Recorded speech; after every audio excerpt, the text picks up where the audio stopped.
Ada apa? Tidak apa-apa. Hanya saja Arsian dan Petro saling menatap bingung, tapi Camilla tidak bisa menjelaskan. Dia mirip sekali dengannya. Setelah berpikir sejenak, Camilla akhirnya sadar apa yang membuatnya gelisah. Rania sangat mirip dengan Duk. Derin. Iya, Nona? Coba ceritakan tentang gelang itu. Oh, yang batu permata biru itu. Iya. Dace sangat menyayanginya. Duk memberikannya sebagai hadiah saat Lutfi lahir. Itu barang langka kan? Sangat. Diciptakan oleh pengrajin terkenal Arti. Konon itu karya terakhirnya sebelum meninggal.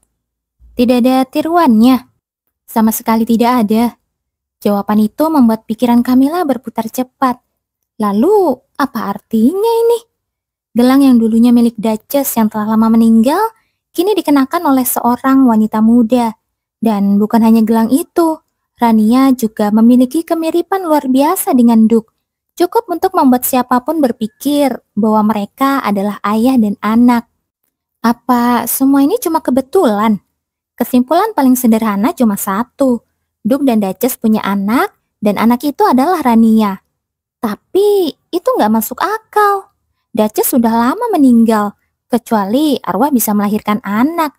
Tapi hal seperti itu jelas mustahil. Kenapa tiba-tiba Nona menanyakan gelang itu?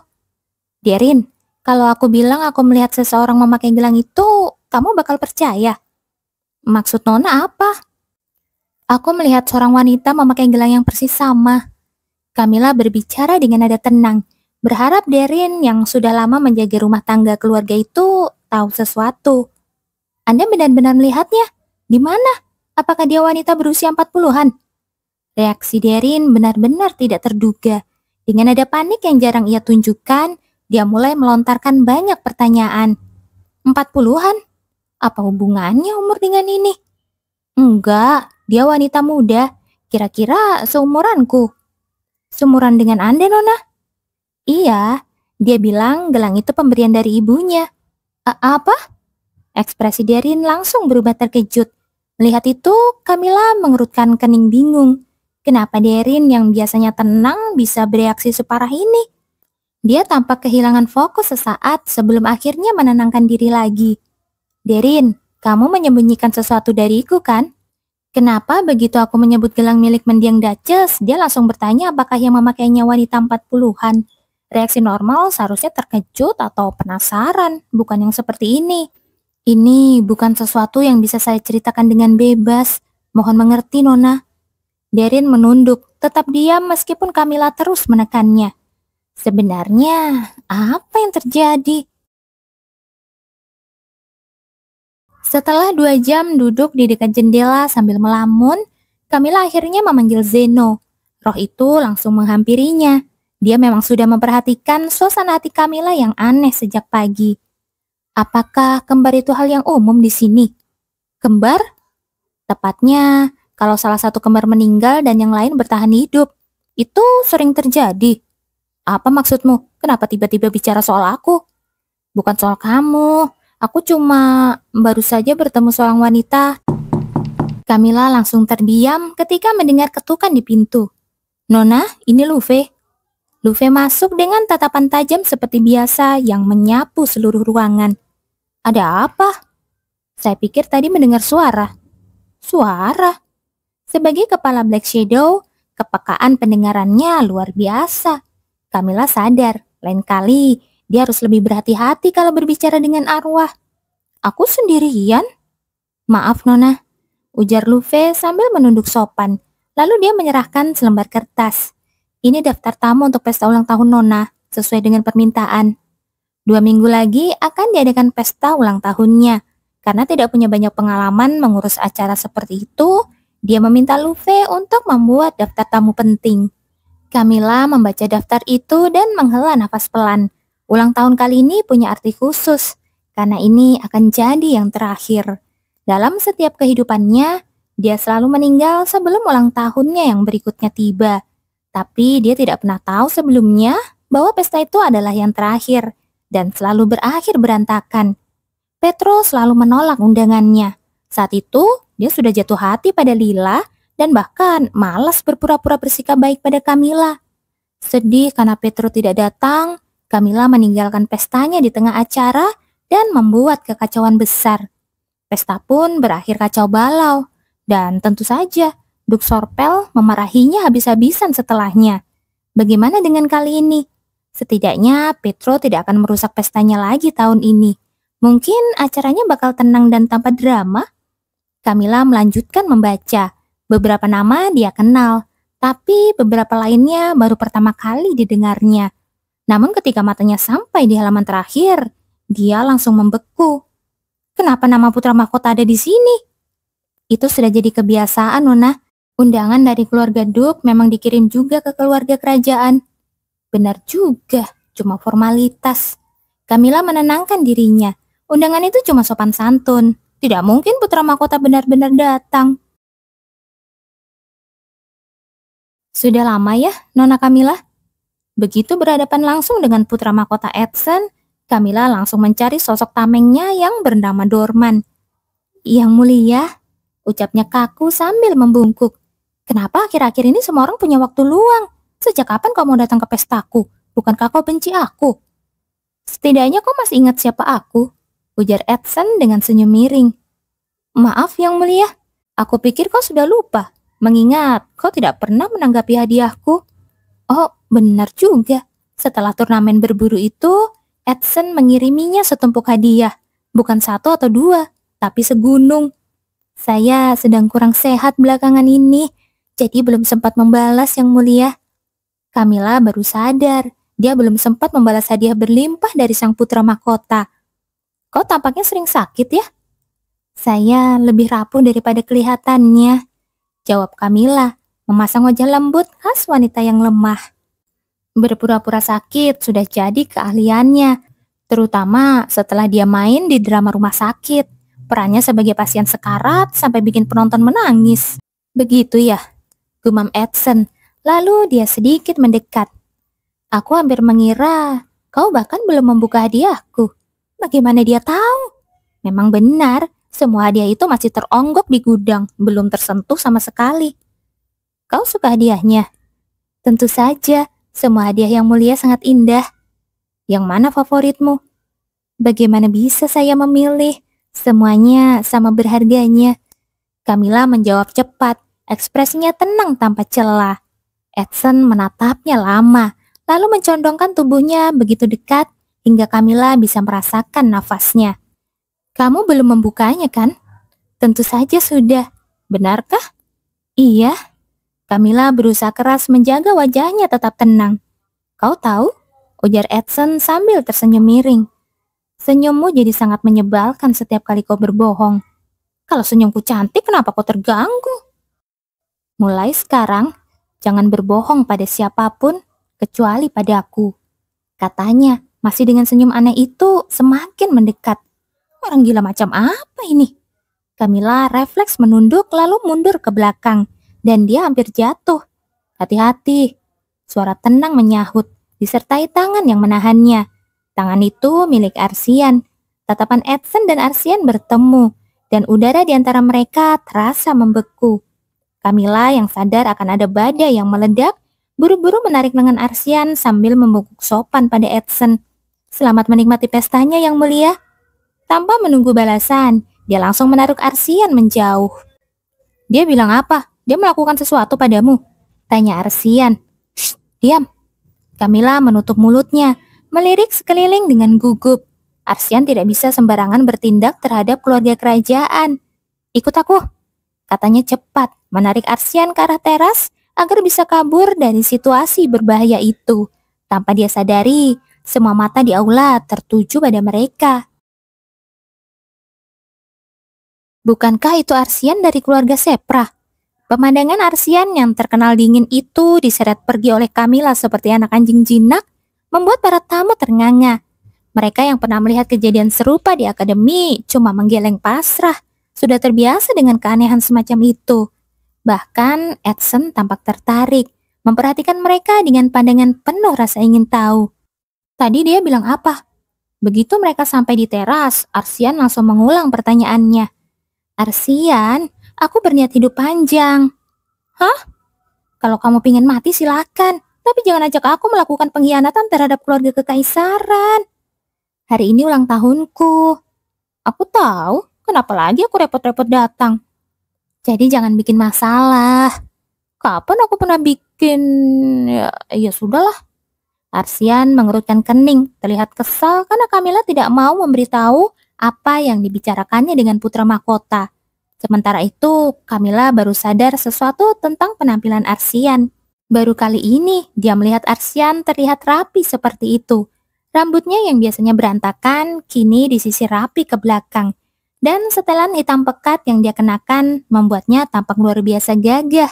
Tubuhnya yang sedikit ramping justru menonjolkan postur tinggi dan aura tegasnya. Cowok memang terlihat keren pas pakai jas. Setelah pernah secara tidak sengaja menyentuh otot kencang di balik tubuh langsing itu, Camilla jadi makin sadar betapa menawannya pria di depannya. Kamu kelihatan keren. Pujian itu membuat ekspresi Arsian jadi agak canggung, seolah pakaian formal itu membuatnya tidak nyaman. Dahinya yang berkerut makin membuat Camilla geli hingga ia terkekeh pelan. Duk ada di mana? Ya sibuk, aku datang menggantikannya. Ah, jadi kalau Duk datang kamu gak akan muncul? Bukan begitu maksudku. Camilla pura-pura kecewa. Senyum jahilnya makin lebar saat melihat Arsian kelabakan. Dia menyuruhku memberimu ini. Arsian menyerahkan sebuah kotak kecil. Begitu dibuka, tampak tiara kecil berkilauan, dihiasi batu permata mahal. Pastikan kamu sampaikan terima kasihku padanya. Aku harus berterima kasih padanya. Sudahlah, nanti aku sendiri yang menyampaikannya. Sepertinya aku berekspektasi terlalu tinggi padamu, pikir Camilla. Tidak ingin meninggalkan pesta terlalu lama, Camilla melangkah kembali ke aula. Arsian mengikutinya dengan tenang. Ingat ya, hari ini ulang tahunku. Iya, aku tahu. Setelah memberikan peringatan terakhir, Camilla berjalan lebih dulu. Begitu masuk kembali ke aula, Camilla langsung berhenti. Suasananya aneh. Musik berhenti, para tamu tidak lagi berbincang atau menari, semua mata tertuju ke satu arah. Camilla mengikuti arah pandangan mereka dan tubuhnya langsung menegang. Oh, Nona Camilla? Keheningan itu dipecahkan oleh suara ceria seseorang, Rania, gadis yang dulu ditemuinya di panti asuhan. Aku dengar hari ini ulang tahunmu, selamat ulang tahun. Maaf ya, aku nggak tahu, jadi nggak sempat bawa hadiah. Senyumnya sehangat biasanya, benar-benar tidak sadar akan ketegangan di ruangan itu. Dia melambaikan tangan antusias dan di pergelangan tangannya terpasang gelang yang pernah dimiliki Duchess yang sudah meninggal. Tatapan tajam Duk Sorpel tertuju langsung pada Rania, lebih tepatnya pada gelang dengan batu biru di pergelangan tangannya. Maaf kalau aku datang tiba-tiba begini. Ekspresi Rania mendadak berubah, senyum cerahnya lenyap, digantikan wajah muram. Dia menunduk dalam dan kedua tangannya bergetar. Maafkan aku, ayah. Camilla langsung mengerti kenapa seluruh ruangan tiba-tiba membeku. Dia sendiri juga tidak bisa berkata apa-apa. Semua terasa terlalu tidak masuk akal untuk langsung dipahami. Namun hanya butuh waktu sangat singkat bagi Camilla untuk memproses semuanya. Alih-alih terkejut atau marah, justru muncul rasa tenang yang aneh. Seolah semua kecurigaan yang mengganggunya selama ini akhirnya menemukan jawabannya. Bahkan dirinya sendiri terkejut karena bisa merasa setenang itu. Camilla melangkah maju, menembus keheningan yang pekat dan berhenti di hadapan Rania. Kurasa ada banyak hal yang perlu dibicarakan. Bagaimana kalau kita pindah ke ruangan lain? Situasinya tidak cocok kalau dibahas di sini. Oh, maaf, aku nggak tahu kalau ada pesta. Aku malah bikin suasana jadi kacau ya. Harus gimana ini? Wajahnya muram, seolah seluruh dunia runtuh di depan matanya. Melihat itu, Camilla hanya bisa menghela nafas pelan. Aku terlalu senang karena bisa bertemu ayah, sampai nggak mikir panjang. Maafkan aku. Camilla memotong ucapan Rania, memanggil kepala pelayan. Luve, antar dia ke ruang tamu. Baik, Nona. Wajah Luve tampak lebih tegang dari biasanya. Camilla bisa membayangkan betapa campur aduk perasaannya sekarang sebagai pelayan keluarga sekaligus pemimpin Black Shadow. Putrinya, bagaimana bisa? Jangan-jangan Duchess yang dulu, tapi dia kan mati karena kecelakaan kereta. Tapi mereka juga nggak pernah nemuin mayatnya kan? Ya, mirip banget ya sama Duke. Pesta ulang tahun itu seketika berubah jadi bisik-bisik penuh spekulasi. Ulang tahun kali ini juga hancur lagi. Camilla menghela nafas dalam hati, memaksakan senyum cerah di wajahnya. Kalau dia sampai menunjukkan sedikit saja rasa sedih, besok pasti gosipnya akan seperti putri palsu menangis histeris saat putri asli muncul. Dia tidak akan memberi mereka kepuasan semacam itu. Lihat itu, senyum palsunya muncul lagi. Gumam putra mahkota Edson di pinggir ruangan sambil mendecakkan lidahnya pelan. Sementara di sampingnya, wajah Petro tampak penuh kekhawatiran. Sebenarnya apa yang terjadi, Ayah? Pesta berakhir dalam kebingungan total, tapi tidak ada yang peduli lagi. Sebelum bisa bicara dengan Rania, mereka harus lebih dulu mendengar penjelasan Duk Sorpel. Pertanyaan Raffi menggantung di udara. Duk hanya diam, tanpa kesulitan mencari kata. Putrimu katanya, bagaimana mungkin? Kakak, sela Camilla lembut, menghentikan nada frustasi Raffi. Minum teh dulu yuk. Sekarang bukan waktunya minum teh. Gak suka teh, aku bisa ambil minuman lain. Aku gak butuh. Raffi terdiam begitu melihat tatapan Camilla yang tenang namun tegas. Dia baru sadar, hari ini adalah hari ulang tahun Camilla. Dari semua orang di ruangan ini, justru dialah yang paling pantas marah.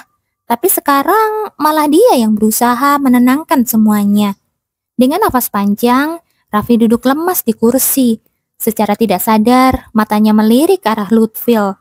Kalau ada yang paling berhak bingung, ya dia orangnya.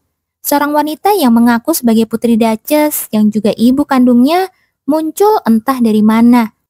Tapi Lutfil tetap duduk tenang, menyesap teh tanpa ekspresi, seolah semua ini bukan urusannya. Camilla, akhirnya Duk bicara dengan suara berat. Iya ayah, kamu sudah pernah bertemu gadis itu sebelumnya. Aku bertemu dia belum lama ini. Waktu berkunjung ke panti asuhan, dia di sana sebagai sukarelawan. Camilla menceritakan pertemuan pertamanya dengan Rania, termasuk gelang yang dipakainya dan rekaman kristal yang ditemukan di gudang. Camilla, gelang itu, ayah. Potong Camilla cepat. Duk terdiam, wajahnya makin tegang. Selama beberapa hari terakhir, Camilla sudah menyusun potongan-potongan informasi yang dia temukan. Dan hanya ada satu kesimpulan yang masuk akal. Anna, dia nggak mati waktu kecelakaan itu kan? Anna adalah Duchess yang dikatakan tewas saat Lutfil baru berumur 5 tahun. Tapi sekarang muncul seseorang yang mengaku sebagai putrinya. Dan dia memakai gelang Duchess, barang yang hanya ada satu-satunya di dunia. Lalu reaksi Darin juga terus mengganggu pikirannya. Jika Duchess masih hidup, sekarang usianya memang sekitar itu. Satu persatu, potongan teka-teki jatuh ke tempatnya. Hingga akhirnya, Camilla berani mengucapkan kesimpulan yang tidak ada satupun berani katakan. Dia masih hidup kan? Kebenaran yang selama ini disembunyikan. Raffi langsung bereaksi keras. Apa-apaan sih? Masih hidup? Mustahil. Aku minta maaf. Kata-kata lembut Duk itu menghantam ruangan seperti petir. Camilla benar, ucap Duk dengan nafas berat. Anna tidak mati hari itu. Anna ternyata bukan bangsawan. Dia seorang penari gipsi, dikenal karena kecantikannya dan tarian yang menawan. Duk jatuh cinta pada pandangan pertama. Astaga, ayah. Camilla menahan nafas pelan. Ayah selalu tertarik pada wanita yang tidak sesuai harapan masyarakat. Ibu kandung Camilla juga berasal dari keluarga sederhana. Begitu rendah hingga hampir tidak tercatat dalam silsilah bangsawan. Dan Duchess yang dulu ternyata seorang penari. Meski ditentang dari segala sisi, Duk tetap kukuh. Dia menikahi Anna dan untuk sementara waktu mereka benar-benar bahagia. Tapi kebahagiaan itu tidak bertahan lama. Dia meninggalkan kami, kata Duk pelan. Anna adalah jiwa bebas. Hidup di antara aturan bangsawan membuatnya tersiksa. Dia berusaha beradaptasi, Tapi lama-lama dia tidak sanggup lagi. Dia tidak kuat menanggungnya. Dia mencintai Lutfil dan aku, tapi dia tidak bisa tinggal. Kecelakaan kereta itu hanyalah rekayasa. Ana memalsukan kematiannya agar bisa menghilang sepenuhnya. Tapi kenapa? Suara Raffi bergetar. Kenapa ayah tidak mencarinya? Kenapa tidak memberitahu kami? Aku sudah mencarinya, tapi dia benar-benar menghilang. Dia tega meninggalkan kita. Untuk apa? Hidup sebagai orang biasa lagi. Raffi menahan amarahnya. Kamila angkat bicara dan nada suaranya tenang. Dia pasti punya alasan, Kak. Dan sepertinya salah satu alasannya adalah Rania. Ruangan seketika sunyi. Keberadaan Rania sendiri adalah bukti kehidupan yang dijalani anak setelah pergi dari mereka. Namun bagi Kamila, masih ada satu pertanyaan yang belum terjawab. Apakah ayah pernah berharap dia akan kembali? Sekilas, wajah Duk menampakkan secercah harapan lama yang nyaris padam. Pernah. Untuk waktu yang sangat lama, aku berharap begitu. Tapi harapan itu akhirnya mati, terkubur bersama tahun-tahun yang berlalu. Kamila bersandar di kursinya, pikirannya berputar cepat.